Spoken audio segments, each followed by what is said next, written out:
What is up, everyone? Welcome back to my channel, and if you are new, welcome. My name is Meg and I'm here to discuss The Bachelorette with you.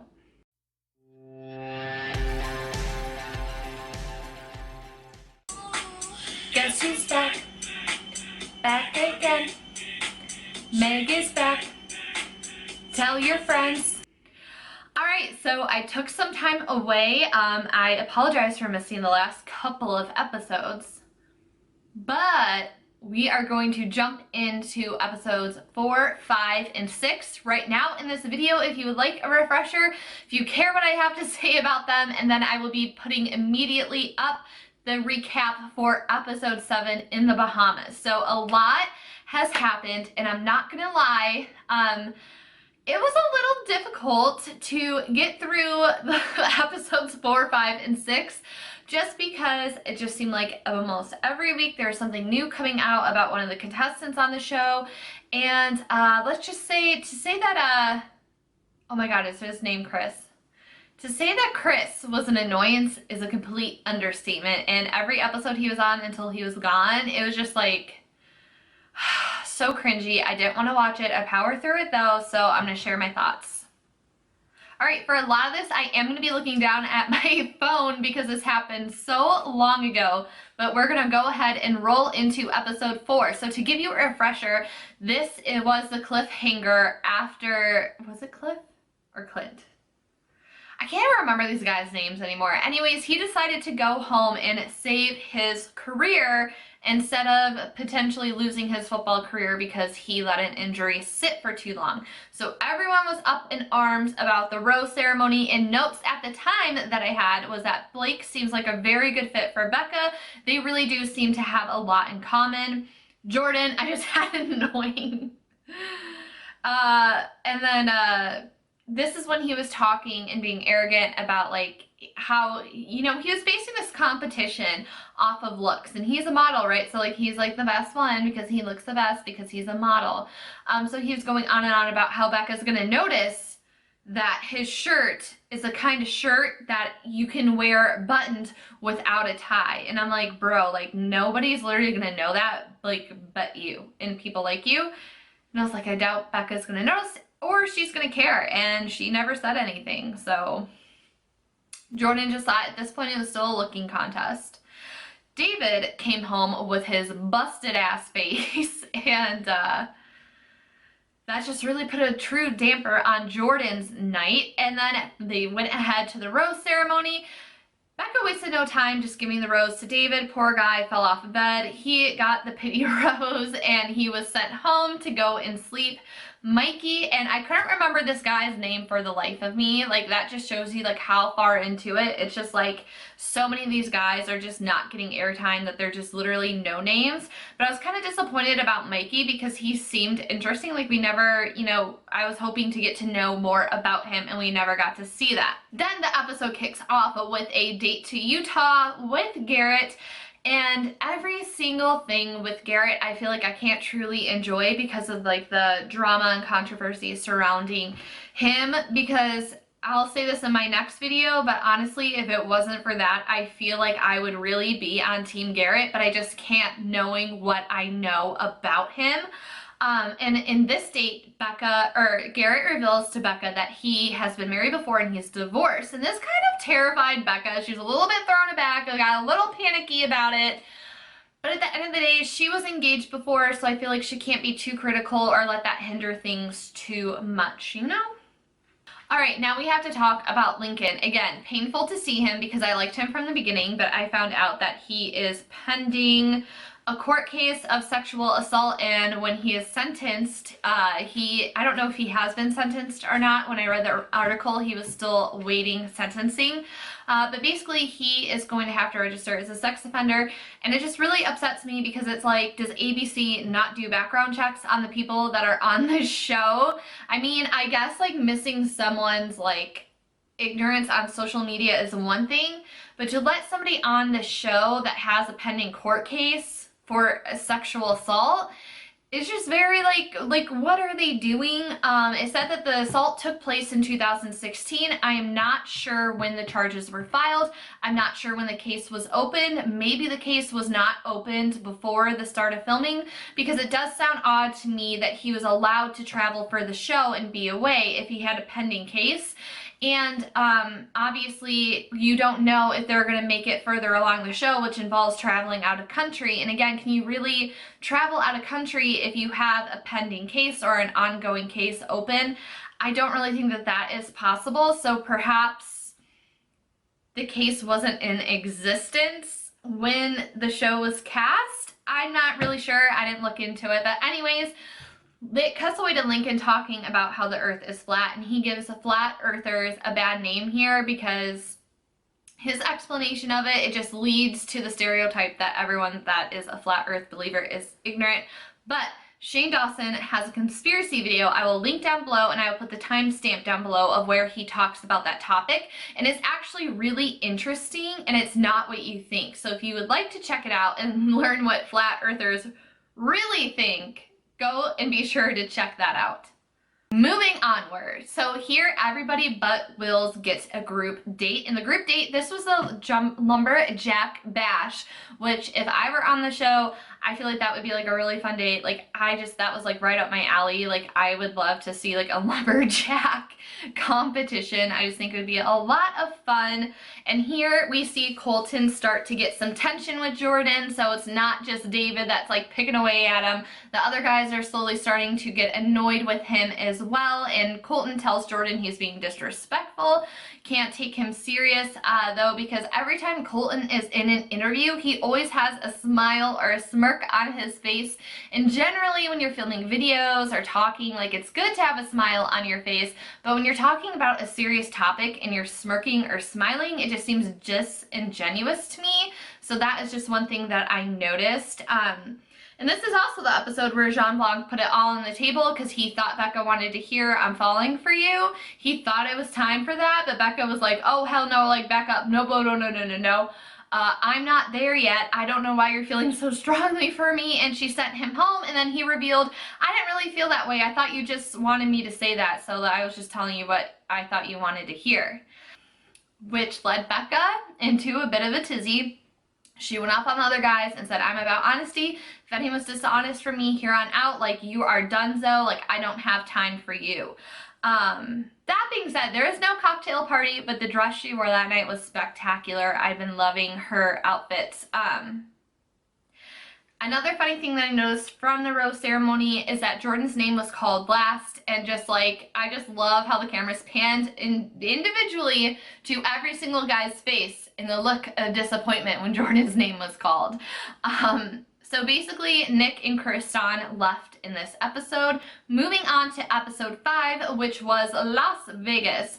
I was really excited for this episode because Las Vegas is personally one of my favorite places to go and visit and vacation. So it starts off with a one-on-one with Colton. They're riding on a camel and they go into the hot tub. And then I just noted again that Colton was just being very odd and like talking about serious matters with a smirk on his face and a smile. But regardless, this is where Colton lets Becca know that he is starting to fall for her, and Becca liked what she was hearing. Cut back to the house with the little David and Jordan drama, and he's just picking on Jordan again and basically just trying to talk smack about Jordan getting a rose last and making fun of him for it. And Jordan just rebuttals by saying, it doesn't matter what order you're called in, I still got a rose, I'm still here. I don't care what you have to say. And at this point, you kind of have to feel bad for Jordan a little bit. I was starting to get a little bit of pity for him because the poor guy's had to do nothing but defend himself. I think in the beginning, he brought a lot of it onto himself. But at the end of the day, I don't think he's just that bad of a guy. I think he was really playing up a character at the beginning. And then towards the end, he's just really getting tired of David's shit. And it came down to the showdown that I called the beginning of the series, a 2-on-1 with Jordan and David. I mean, we all saw this coming. Basically, David goes over and starts clucking over to Becca about Jordan and squawking about him, and Becca's like not having it.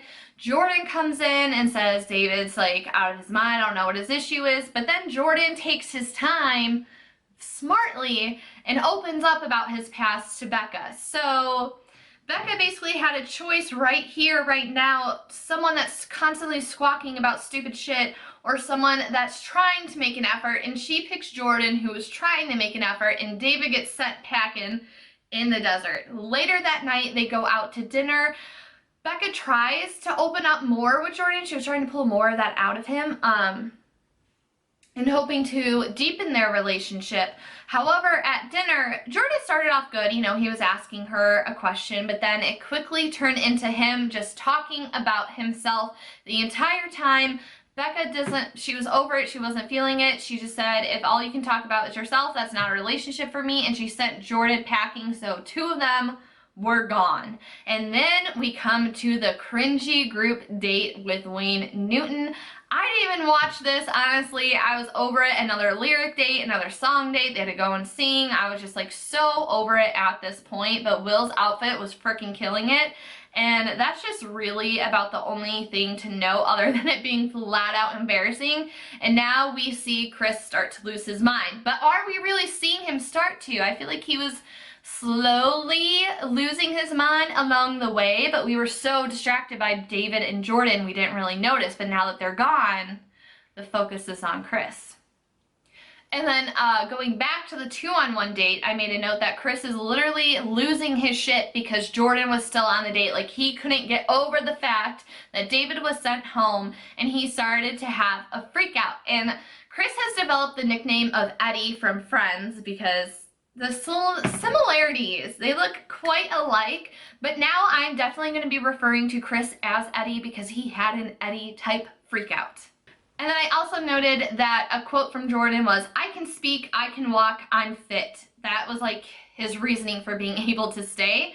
So congratulations on Jordan on having standard motoring functions that most humans have. Good for you. Now we get to see Chris lose his mind and have another Eddie moment and freak out when he asks Wills to switch places with him because basically Chris was butthurt on the group date that he didn't get the rose because he thought he was like ninja level lyrics writer after, you know, doing the one-on-one, and he was like, he's really full of himself and was just pretty shocked he didn't get it. And then he had to address it with Becca because he threw a hissy fit and temper tantrum saying that he was leaving the show. She doesn't like me. She didn't give me a rose. Wah, wah, wah. And then he got, again, pissy when he interrupted Will's time, and Will's asked for his time back. He had, freak out after freak out. Somehow, by some miracle, Chris got a rose. And at this point, we're all just like, really, Becca? Really? Again, probably more production than Becca, but here we get to see John exit. So at this point, I made a note that we're seeing a lot of Jason, Colton, Wills, and Blake in the future previews. So that was kind of my prediction on who's going to be in the top moving forward. Episode 6 is when they are in Richmond, Virginia. Richmond is for lovers. So Chris, my first comment, Chris is still annoying AF. I mean, not much is changing here.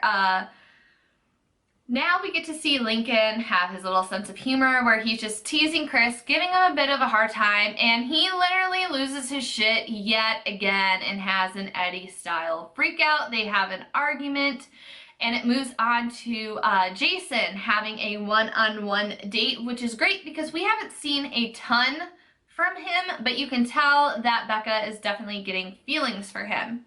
So they basically went to an Edgar Allan Poe bar type thing, and they had a donut date, and it was just super cute. And then Jason got surprised with his friends, which really made Becca fall for him more. Seeing him interact with the people that he cares about was a great plus for her. He opens up about his family, and he does seem like a genuinely really great guy. Can I see him ending up with Becca? No, but I do think that he would be really great for somebody else. He actually seems like a genuine person, which is like so rare to find in this cast of guys that have been on this season. And at the end of the day, Becca says she could possibly see herself getting engaged to Jason, which was huge because she has not said anything like that about any other guy so far. So the group date was everybody but Leo, and it was just embarrassing. That's really all that I have in my notes.